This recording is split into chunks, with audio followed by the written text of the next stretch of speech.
Hello students, आज देखिए बेटा हम देखेंगे 10th क्लास का chapter number 11। 10th class chapter number 11 कार्य, ऊर्जा और शक्ति। कार्य, ऊर्जा और शक्ति के बारे में हम जानते हैं पार्ट फर्स्ट में। देखिए पार्ट फर्स्ट में कार्य, ऊर्जा और शक्ति के बारे में हम देखेंगे। तो ये चैप्टर जो है सबसे पहले तीन पार्ट्स में डिवाइड है, 3 पार्ट्स में डिवाइड है। कार्य अलग पढ़ेंगे, ऊर्जा अलग पढ़ेंगे और शक्ति अलग पढ़ेंगे। देखिए क्या दे रखा है बुक में कि हम दैनिक जीवन में कई गतिविधियां करते हैं जिनमें बल का उपयोग कर कार्य को किया जाता है। भाई किसी भी काम को आपको करने के लिए बल लगाना पड़ेगा, बल का उपयोग करना पड़ता है। जैसे किसी वस्तु को एक स्थान से हटाकर दूसरे स्थान पर रखना है तो आपको उसके लिए बल की जरूरत होती है। धक्का मारना पड़ेगा या उठाकर उसको रखना पड़ेगा तो आपको भी बल चाहिए होता है। तो गाड़ी को धक्का देना, कुएं से पानी से भरी हुई बाल्टी खींचना, खेल के दौरान फुटबॉल को किक मारना, चलना दौड़ना आदि सभी कार्य में बल की आवश्यकता होती है। कार्य करने के लिए हम सभी को ऊर्जा की आवश्यकता होती है। सभी सजीव प्राणी भोजन द्वारा ऊर्जा प्राप्त करते हैं, जबकि मशीनों को ऊर्जा ईंधन द्वारा मिलती है। तो देखिए सजीव प्राणी जो होती है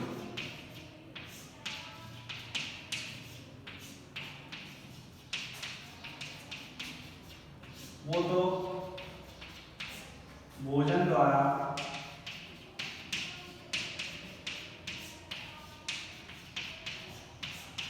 ऊर्जा प्राप्त करते हैं, जबकि मशीनें जो होती है उनको चाहिए ईंधन। ईंधन द्वारा ऊर्जा प्राप्त करती है मशीनें। तो सबसे पहले आता है बेटा इसमें कार्य। कार्य क्या होता है, कार्य की डेफिनेशन देखेंगे। कार्य क्या होता है?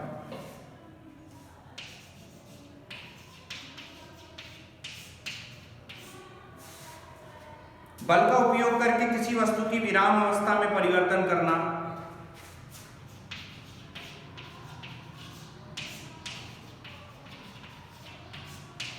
किसी वस्तु की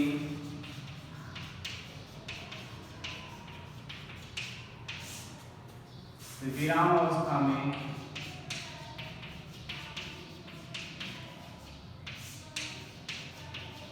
परिवर्तन करना। मतलब बल लगाकर आप किसी वस्तु की विराम अवस्था में परिवर्तन करते हैं या गतिशील अवस्था में परिवर्तन करते हैं। तो देखिए वस्तु के वेग में परिवर्तन करना या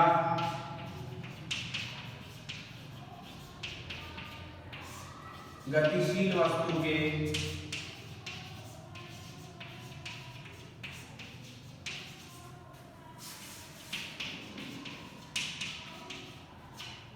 वेग में परिवर्तन करना, ये कार्य कहलाता है। यानी कि दोनों में ही आपको आवश्यक है बल, कि बल का उपयोग करके कोई वस्तु रखी हुई है, विराम अवस्था में है तो विराम अवस्था वाली को तो गति प्रदान करना, और गतिशील वस्तु के वेग में परिवर्तन करना। मतलब पहले अगर वो धीरे है या तेज है तो उसको कम या ज्यादा करना। तो देखिए वैज्ञानिक दृष्टि से किया गया कार्य बल एवं बल की दिशा में उत्पन्न विस्थापन के गुणनफल के बराबर होता है। बल और बल की दिशा में उत्पन्न विस्थापन के गुणनफल के बराबर आपको कार्य करना होता है।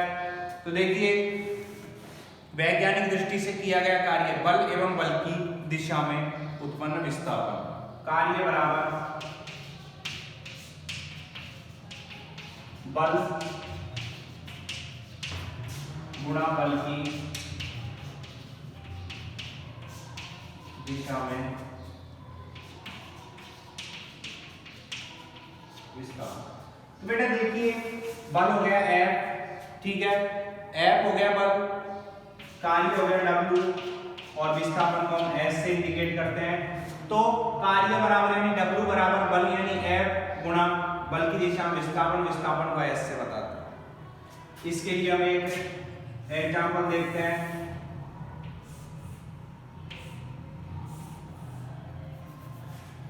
कि एक वस्तु को यहां से यहां बल लगाकर F बल लगाया आपने, वहां पहुंचा दिया, F बल लगाकर वहां पहुंचा दिया। तो ये जो इसके कोण बनेगा यहाँ थीटा, ठीक है, F, ये कोण क्या होगा देखिए इसको बोलेंगे हम F cos थीटा। बल की दिशा में विस्थापन के लिए घटक है तो ये ए और बी वस्तु है, यहां से बल लगा है, यहां विस्थापित हुई तो विस्थापन हो गया एस। ठीक है, तो देखिए बेटा विस्थापन की दिशा में बल का घटक हो गया एफ कॉस थीटा। विस्थापन की दिशा में बल का घटक हो गया एफ कॉस थीटा।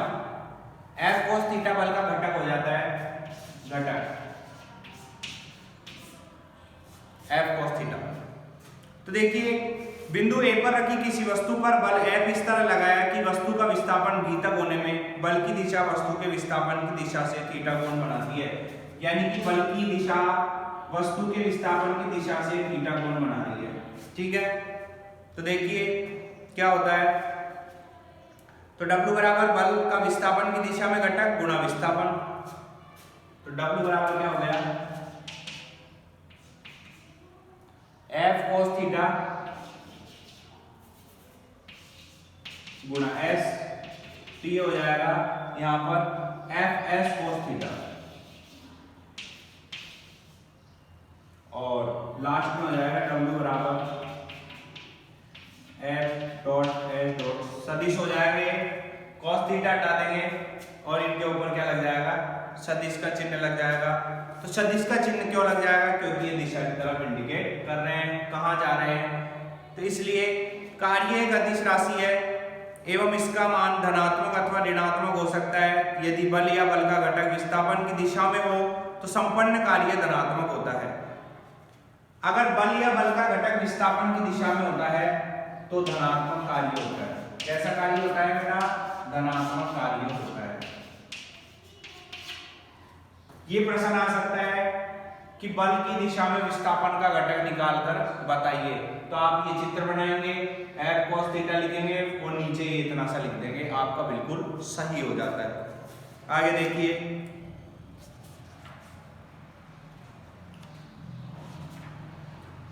आगे आता है कि इसमें इसके विपरीत यदि बल अथवा बल का घटक विस्थापन की दिशा के विपरीत हो तो कार्य का मान ऋणात्मक होता है। अभी अगर ये बल या बल का घटक इधर की साइड होते तो ये ऋणात्मक कार्य होता। कैसा होता, ऋणात्मक। अभी ये विस्थापन की दिशा में है तो कार्य धनात्मक होगा। भाई विस्थापन इधर से इधर है और बल भी इधर ही लगाया गया है तो ये कार्य धनात्मक हो गया, जबकि अगर ये इधर होता तो ये ऋणात्मक हो जाता।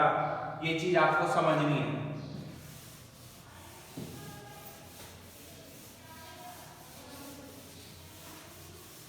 आगे देखिए, इसमें तो ध्यान रहे कि विस्थापन S वह विस्थापन है जब तक कि वस्तु बल वस्तु के संपर्क में है, क्योंकि बल के वस्तु से अलग हो जाने पर कार्य नहीं करता भले ही वस्तु गतिशील रहे। मतलब अगर बल आपने हटा दिया तो ये कार्य नहीं करेगा, विस्थापन S। तो देखिए जैसे कि आप किसी गाड़ी को धरातल के समांतर या क्षैतिज के समांतर खींचे तो वस्तु उसी दिशा में विस्थापित हो जाती है। अतः किया गया कार्य वस्तु को खींचने में लगाए गए बल एवं परिणाम स्वरूप उत्पन्न विस्थापन के गुणनफल के बराबर होगा।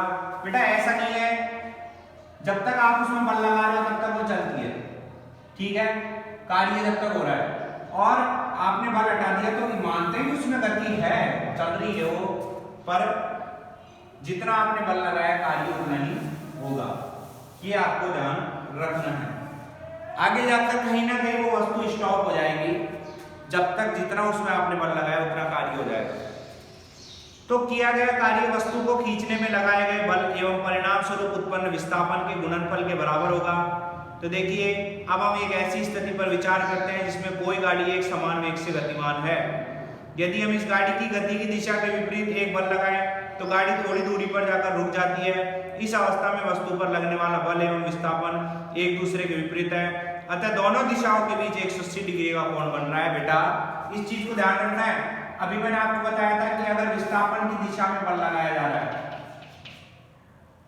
S, विस्थापन की दिशा में F लगाया जा रहा है, तब तो वो धनात्मक होगा कार्य। और अब यहाँ पर इसने क्या बोला कि कोई गाड़ी जा रही है उसको रोकने के लिए विपरीत दिशा में बल लग रहा है, तो यहाँ पर कार्य होगा ऋणात्मक। तो ऋणात्मक कार्य के लिए क्या आ जाएगा, माइनस आ जाएगा Fs, ठीक है। तो यहां पर माइनस आ जाएगा Fs में। देखिए क्या होता है, और 180 डिग्री का कोण बनेगा, 180 डिग्री का कोण बनेगा, cos थीटा का मान होगा 180 डिग्री बेटा, और 180 cos 180 का मान होता है -1। तो यहाँ पर कार्य क्या होगा, माइनस में होगा, ऋणात्मक होगा। ध्यान रखना है आपको ये चीज। वहां पहले क्या हुआ था, धनात्मक, क्योंकि विस्थापन की दिशा में क्या लग रहा था, बल लग रहा था। यहाँ पर विस्थापन की दिशा में बल नहीं लग रहा, उसके विपरीत बल लग रहा है, इसलिए कार्य हो जाएगा ऋणात्मक। इस चीज को आपको नोट करना है बेटा, ध्यान रखना। तो देखिए इस प्रकार यदि m द्रव्यमान की वस्तु h ऊंचाई से पृथ्वी पर गिरती है तो पृथ्वी के गुरुत्वीय त्वरण के कारण वस्तु पर कार्यरत बल होगा, तो बल होगा m बराबर mg, द्रव्यमान गुणा गुरुत्वाकर्षण। हाइट लेंगे तो हाइट के लिए गुरुत्वाकर्षण को जोड़ना पड़ेगा, विस्थापन होगा उसका h, तो ये देखिए गुरुत्वीय बल द्वारा किया गया कार्य हो जाएगा mgh, मतलब w बराबर mgh। द्रव्यमान, गुरुत्वाकर्षण और ऊंचाई, हाइट, ऊंचाई।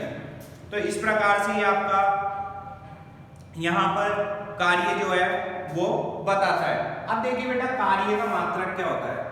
कार्य का मात्रक दोनों प्रकार के आपने देखे कार्य, नेगेटिव और पॉजिटिव। तो देखिए कार्य का मात्रक क्या होता है।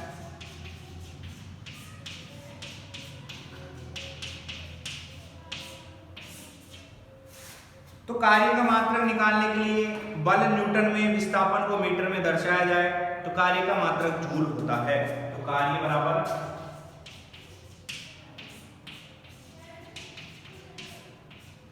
बल गुना विस्थापन। तो बल को आप अगर न्यूटन, विस्थापन को मीटर बोलेंगे तो कार्य हो जाएगा जूल। तो जूल जो होता है कार्य का मात्रक होता है, ये आपको इस प्रकार से निकालना है जूल।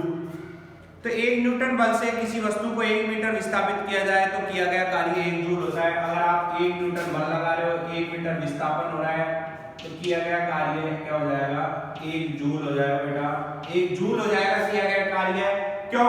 क्योंकि 1 न्यूटन आप बल लगा रहे हो, 1 मीटर विस्थापन हो रहा है, तो किया गया कार्य 1 जूल हो जाएगा। ध्यान रखना है आपको ये चीज। अब आता है कार्य, डाइन गुणा सेंटीमीटर।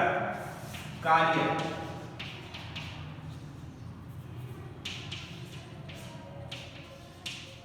डाइन गुणा सेमी बराबर होता है अर्ग। ये क्या निकाल रहे हो आप कि बल को अगर डाइन और विस्थापन को सेंटीमीटर में दर्शाया जाए तो कार्य का मात्रक अर्ग होता है।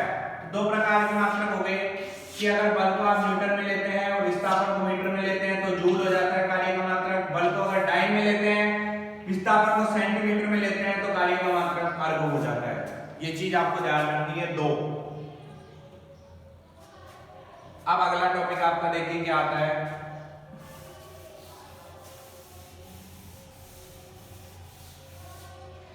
अगला टॉपिक नहीं है, एक सवाल है। यदि सफर में जाते समय आप 12 किलोग्राम के थैले को धरती से उठाकर 1.5 मीटर ऊपर अपनी पीठ पर रखते हैं तो थैले पर किए गए कार्य की गणना कीजिए। यहां पर जी का मान दे रखा है, ये जी का मान है 10। तो देखिए थैले का द्रव्यमान यानी m बराबर 12 किलोग्राम है बेटा। h ऊंचाई यानी विस्थापन,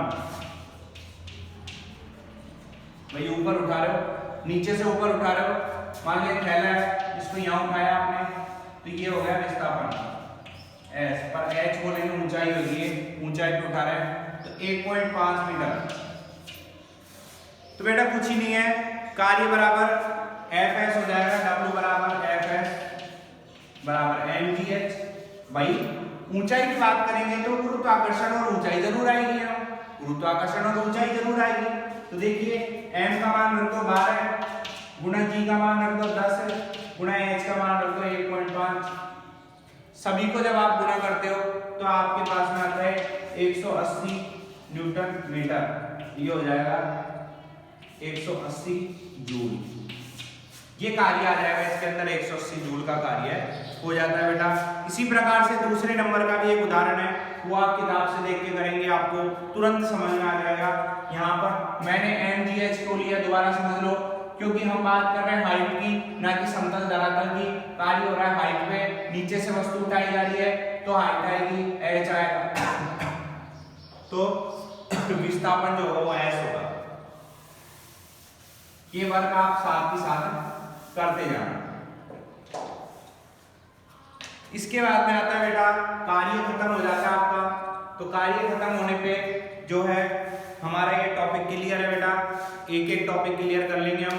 तो कार्य बेटा आपका पार्ट फर्स्ट में खत्म हो जाता है। इसको पढ़ना, चैप्टर की शुरुआत है, इसको रीड करना, बुक से देखना कि मैंने क्या समझाया था, वीडियो देखना, बुक खोल के रखना, साथ में नोट्स तैयार करना, तब जाके ये चैप्टर समझ में आएंगे। फिजिक्स वाले चैप्टर है बेटा, अच्छे से पढ़ना, आपको अच्छे से एग्जाम देनी है, तो इसलिए आगे देखेंगे अगले पार्ट में। Thank you.